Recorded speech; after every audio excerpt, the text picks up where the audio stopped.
नागदा थाना क्षेत्र में हुई चोरी का खुलासा। सोने मकान में हुई थी करीब 40 लाख की चोरी। अज्ञात बदमाशों ने मकान का ताला तोड़कर सोने चांदी के आभूषण और नकदी चोरी कर ली थी।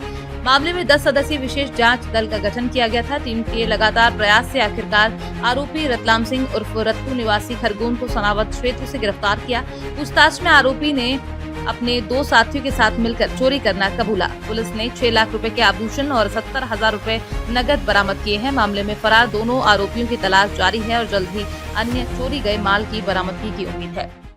थाना नागदा में एक हाउस ब्रेकिंग की घटना हुई थी, जिसमें एक सोने घर को टारगेट कर वहां से नकदी और सोने चांदी के आभूषण चोरी कर लिए गए थे।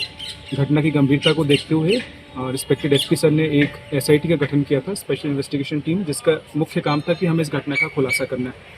और पिछले कुछ दिनों में अपने अथक प्रयासों, तकनीकी साक्ष्यों के विश्लेषण और अपने इंट के आधार पर हमने इस घटना का खुलासा किया है। घटना में जो एक मुख्य आरोपी है, जिसका नाम है रतलाम सिंह पिता नाहर सिंह, जो कि सिंगूर गांव गोगवा थाना जिला खरगोन का रहने वाला है, उसको हमने खरगोन से ही अरेस्ट किया है और उससे हमने कुछ मशरूका भी जब्त की है। जो मशरूका जब्त की है वो है 2 सोने की चेन, एक सोने का कंगन और एक अंगूठी और 2 पायल, जिनकी लगभग अभी बाज़ार में कीमत 5 से 6 लाख रुपए, और इसके साथ साथ हमने उनसे 70,000 रुपये कैश भी जब्त किया। सर चोरी कितने की हुई थी?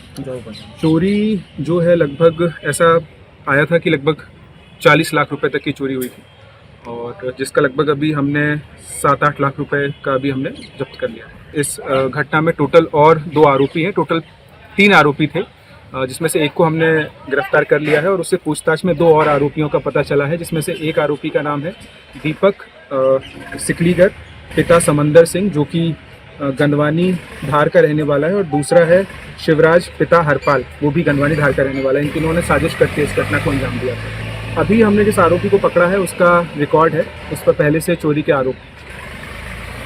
आपकी सवाल का जवाब देते हैं तो पुलिस ने अपनी तकनीकी साक्ष्यों के आधार पर, जिसमें हमने लगभग 500 से ज़्यादा सीसीटीवी कैमरों को खंगाला है, और जिसमें हमने उज्जैन और उज्जैन के आसपास महिदपुर, खाचरोद, उज्जैन, इंदौर सब जगह के सीसीटीवी कैमरों को देखा, इनके आने और जाने के दोनों के रूट्स को देखा, तो वहाँ से हमें पता चला था कि ये लोग अभी तक जैसे जैसे पूछताछ हुई तो उन्होंने बताया कि पहले 2 दिन रैकी किए, उसके बाद घटना को। अभी तक जैसे कैश और कुछ सोने चांदी के आभूषण थे, तो अब सोने चांदी के आभूषण कितने थे उसकी तो अभी एक अनुमानित वैल्यू हमने लिखी हुई है, और जो रिकवरी हुई है उससे लग रहा है कि हाँ उसके आसपास आ